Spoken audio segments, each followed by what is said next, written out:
Good morning, কেমন আছো সবাই? তোমরা নিশ্চয়ই খুব ভালো আছো। আজকে হচ্ছে সানডে আর এখন বাজে 9টা। তো আজকে আর বাথরুম পরিষ্কারের কোনো ব্যাপার নেই, কেননা কালকেই সেটা হয়ে গেছে। আর আজকে কি হয়েছে জানো? সকালবেলা ম্যাগি তো বেরিয়েছে বাপির সঙ্গে, মিনিট 10, তারপরে মুষলধারে বৃষ্টি, মানে সে একদম পুরো যাতা অবস্থা। এবার ম্যাগি তো বেরিয়ে গেছে, কিছুক্ষণ মানে আমি ওয়েট করে তারপরে বাপিকে কল করলাম। বাপি বলে যে আটকে গেছি ম্যাডাম, কিছু করার নেই।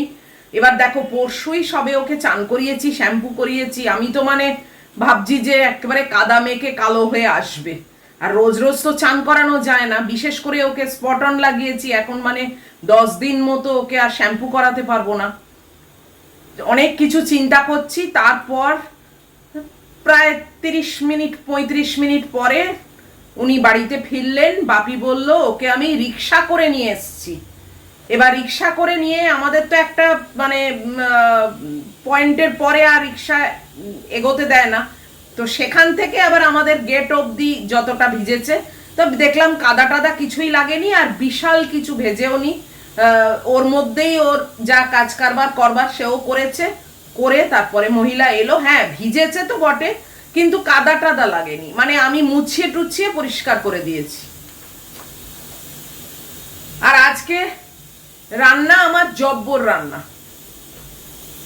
আজকে হবে আলুর দম আর পনিরের একটা ফ্রাইড পনির টাইপের করব, আর পরোটা। এই দেখো, এখানে লেচিও করা। এটা প্ল্যান ছিল কালকে রাত্রিরে করব, কিন্তু কিচ্ছু হয়নি। এই যে আলুও সেদ্ধ করে রাখা ছিল, কাটা ছিল, সব রেডি, কিচ্ছু হয়নি। রাত্রিরে আর ইচ্ছে করেনি, সেটাই আজকে সকালে করব।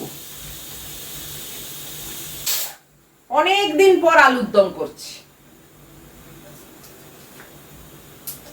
এটার জন্যে অবশ্য দায়ী আমার এক ফ্রেন্ড। তার সঙ্গে কালকে ফোনে কথা বলতে বলতে জানলাম যে সে অফিসে আলুর দম আর পরোটা নিয়ে গেছে। ব্যাস, শুনেই আমার হয়ে গেল। কালকেই করব ভেবেছিলাম, কিন্তু কালকে আর হয়নি, আজকে করছি।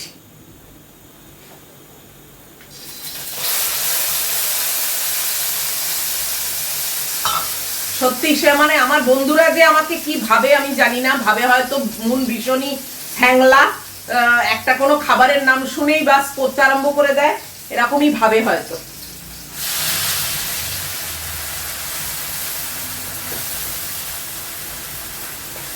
মুখে নাই বলুক, ভেতরে কি ভাবছে কে জানে। আর এটা নতুন না, এরকম আগেও অনেক হয়েছে। এসব বন্ধুদের কাছ থেকে শুনে আমারও তাগিদ হয় খাওয়ার, মানে চাকিয়ে ওঠে যাকে বলে।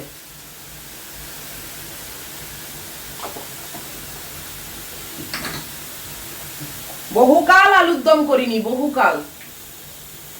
পরে চিন্তা করলাম, ইস, শুনে এমন লাগলো যেন আমি জীবনে খেতে পাই না।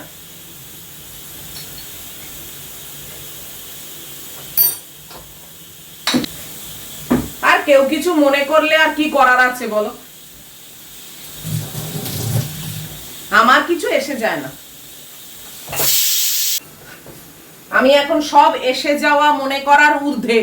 এসব এত ফেস করেছি, এত মানে আমার দিন গেছে না, যে এখন আর এইসবগুলো গায়ে লাগেই না।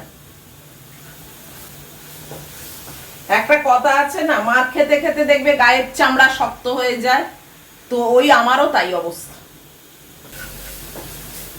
মশলাটাকে ভালো করে কষিয়ে তারপরে করব, করছি যখন ভালো করেই করি বলো।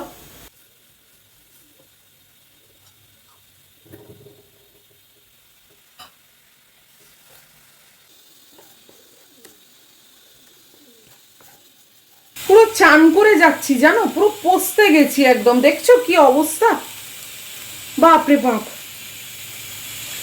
উফ, মানে রান্নাঘরে ঢোকাটা একটা মানে বিভীষিকা হয়ে গেছে এখন। আর এই এদের জন্য জানলাটাকেও খুলতে পারি না, তার একটা প্রবলেম। যদিও হাওয়া নেই এদিকটা, আমার মানে পুরো ব্লক, কিন্তু তাও আর কি।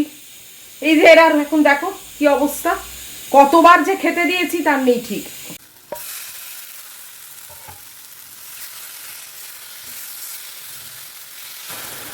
দেখে তো দারুণ লাগছে, তাই না? আশা করি খেতেও খুবই ভালো হবে। পরিমাণে একটু বেশি হয়ে গেল, দুটো দিয়ে তো খাবো, দুটো পরোটা দিয়ে, তার জন্য একটু বেশি হয়ে গেল। সেরকম হলে কি করবো বলো তো, একটু রেখে দেবো, রাত্রিবেলা মুড়ি দিয়ে আমার হয়ে যাবে। আমার ভীষণ ভালো লাগে মুড়ি দিয়ে আলুর দম। তোমাদের কার কার ভালো লাগে? অনেকে মুড়ি ঘুগনি পছন্দ করে, আমি আবার ঘুগনিটার খুব একটা ফ্যান নই, কিন্তু মুড়ি দিয়ে আলুর দম মানে আমি ছোটোবেলায় কত যে খেয়েছি না। আলুর দম করলেই লুচি দিয়ে খাওয়া হতো, আর তারপর মা একটু তুলে রাখতো কি না মেয়ে মুড়ি দিয়ে খাবে। সেসব দিন প্রতি মুহূর্তে কত কিছু স্মৃতি মনে পড়ে, যেগুলো হারিয়ে গেল। সবারই যায়, আমার তো আর একার না, কিন্তু ওই আর কি, যার যার কাছে সেটাই তো মানে সব থেকে প্রেশাস।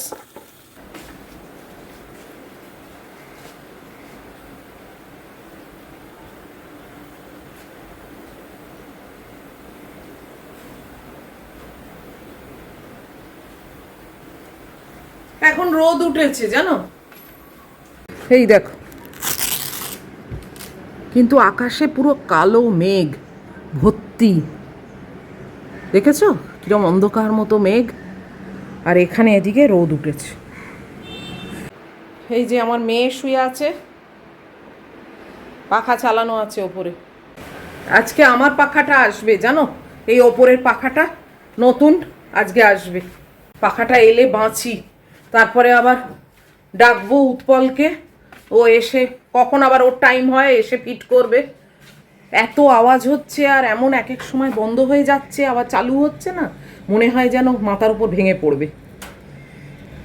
আর কেবল ওই চেয়ারটাকে টেনে টেনে রাখি যাতে ম্যাগি আবার ওর ঠিক ওর তলায় না বসে। যদিও ইলেকট্রিশিয়ান বলেছে যে না পড়ে যায় অন্য কারণে, এই বেয়ারিং খারাপ হয়েছে বলে কখনো পাখা পড়ে যাবে না, কিন্তু তাও মানে এমন একটা আওয়াজ হয় না, মনে হয় পড়ে যাবে। আবার ফেরত যাচ্ছি রান্নাঘরে। উফ, পনিরটা করব আর পরোটাটা সেঁকে রেখে দেবো, বাস আমার মানে রান্নাঘরের কাজ খতম। এই যে এবার বন্ধ করে দিই গ্যাস।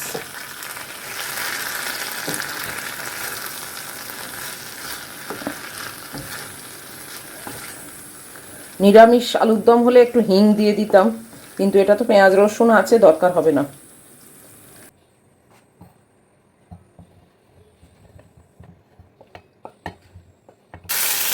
আমার আবার এরকম ফ্রায়েড পনির খেতে খুব ভালো লাগে।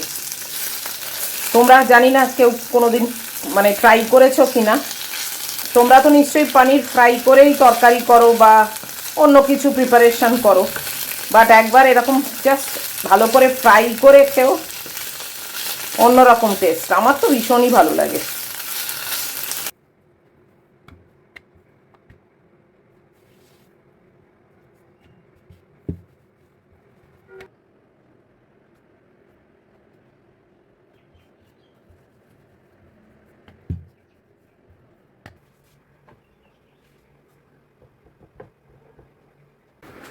বাস এই পরোটাটা সেঁকে রেখে দিচ্ছি, আর কোনো কাজ নেই। একজন বলেছো এইখানে ননস্টিকে এই খুন্তি ইউজ করতে নেই, হ্যাঁ জানি আমি, কিন্তু আমি ঘষছিও না কিছু না, জাস্ট উল্টোতে অনেক ইজি হয় জানো তো, তাই জন্যই এটা ইউজ করছি।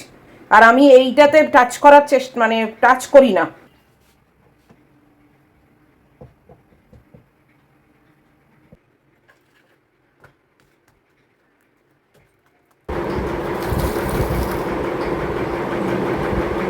বাইরের দিকটা নজর রেখেছি, কাপড় জামা বাইরে শুকোচ্ছি, কালকে হ্যান্ড ওয়াশ করে নিলাম, তারপরেও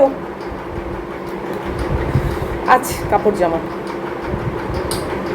এখানে গ্যাসের দাম এত বাড়িয়ে দিয়েছে না, এবারে আমার বিল এসছে 930।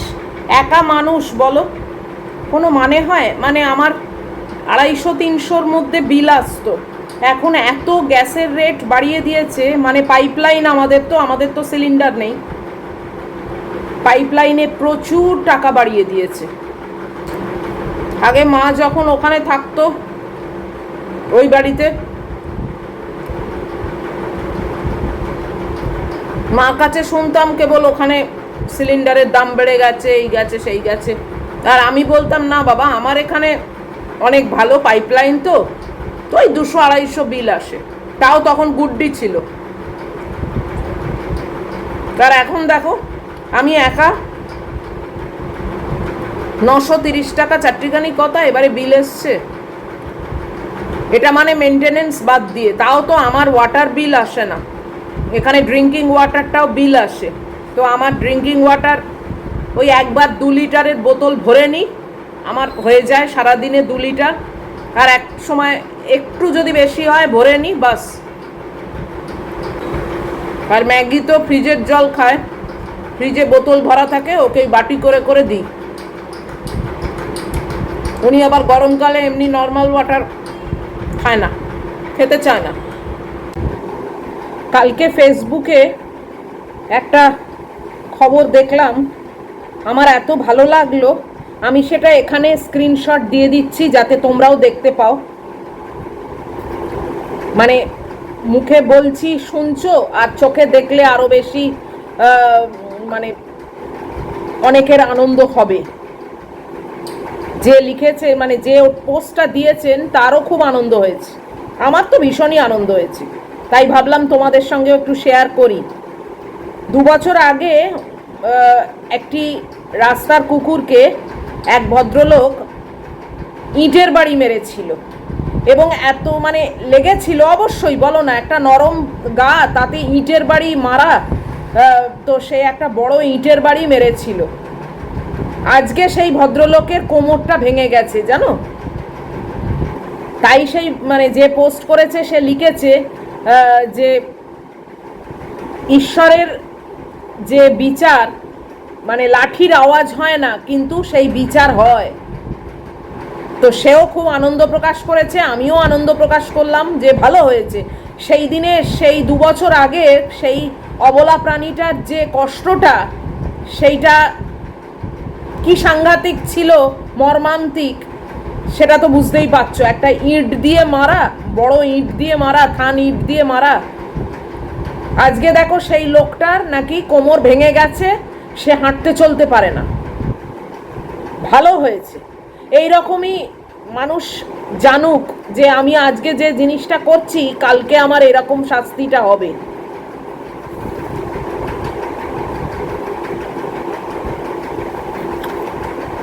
সেই কুকুরটা হয়তো আর বেঁচে নেই, কিংবা বেঁচে থাকলেও তার হয়তো এটা মনেও হচ্ছে না বা ফিলও করছে না। ওরা এমনই জাত, ওদের মধ্যে এই গ্রাজ ব্যাপারটা থাকে না। কিন্তু আমরা মানুষরা তো আনন্দ পাচ্ছি এটা জেনে যে লোকটার কোমরটা ভেঙে গেছে। সব কিছুর বিচার হয়, জানো তো। আমরা শুধু ধৈর্য ধরতে পারি না, আমরা তাড়াহুড়ো করি, আমরা ভাবি যে আজকে ঘটলো কালকেই বিচার পাক, কালকেই আমরা এর শাস্তিটা দেখতে চাই, এর পরিণতিটা দেখতে চাই, কিন্তু সেটা নয়। জীবনে কোনো না কোনো সময় সেই রেজাল্টটা সে পাবেই, সেই কার্যকলাপ যা করেছে সেইটা ঘুরে ফিরে তার কাছেই আসবে।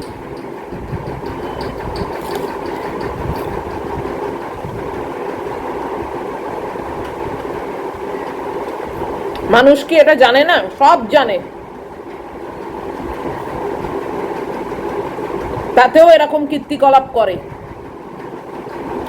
কেননা ওই তাৎক্ষণিক নিজের স্যাটিসফ্যাকশন কুড়োনোর জন্য এই কাজগুলো করে। আর ভাবে দূর, ও তো অবলা, ও তো কিছু করতে পারবে না, কাজে আমি একতরফাই যা করার করব, আবার একতরফাই জিতে যাব। কিন্তু একজনের কাছে সে কোনো দিন জিততে পারবে না, এটা বুঝতে পারে না। ওর কাছে হয়তো জিতে গেল, ও কিছু করবে না, অবলা প্রাণী, কিন্তু একজন সেটা দেখছে এবং তার কাছে সে জিততে পারবে না, কখনো পারতে পারে না। আর অবলা প্রাণী বলে না, মানুষের ওপরেও, মানুষের সঙ্গেও ব্যবহার যারা খারাপ করে না, তাদেরও কিন্তু এই সেম পরিণতিটা হবেই। ওই জন্যে না, মানে কিছু করার আগে 10 বার ভাবা উচিত। সব সময় তাই না, এমন কিছু করতে নেই যেটার জন্যে তোমাকে জীবনে ভয় ভয় থাকতে হয়। আর যত এইসব করবে তত কর্মফলে ভুগবে। চলো, এই দেখো নিজে নিজে ডিম খাচ্ছে। একটু লিকুইড করে দিয়েছি, তবেই উনি খাবেন। এটা বলতে হয় না, এটা খুব ফেভারিট ওর। নাও এবার ভাতটাও নিজে খাও। হ্যাঁ, সে হবে না, না না, ডিম খেয়ে বেশ ভালোই লাগলো। হ্যাঁ খাও, সবাইকে দেখিয়ে দাও যে তুমিও পারো। এক একজন ভাবে ও খেতে পারে না, সব পারে, কিন্তু মায়ের হাতের খাওয়ানো একটা আলাদা স্বাদ, তাই না? আমরা নিজেদেরকে দিয়ে বিচার করে দেখলে কিন্তু তাই হবে। বড় বয়সেও মা এক গাল খাইয়ে দিলে তার স্বাদ যে কি অমৃত হতো।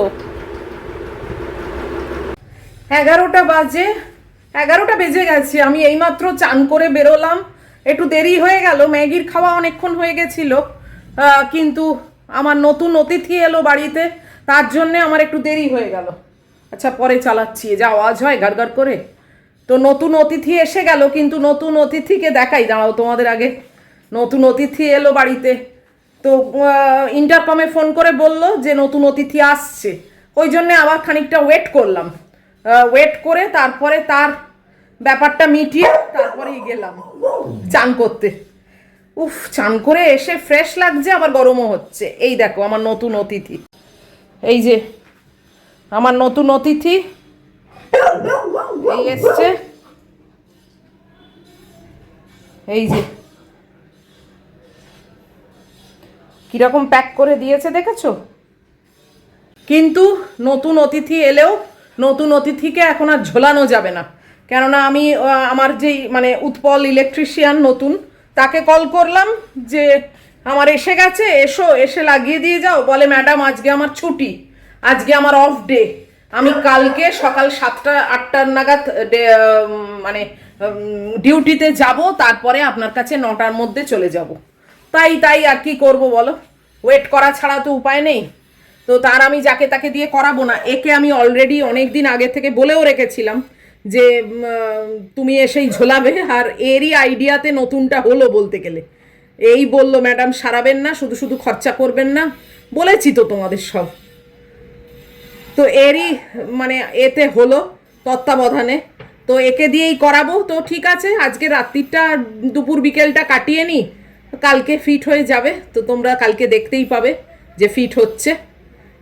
তো এই হলো ব্যাপার, ওয়েদারের অবস্থা মোটামুটি।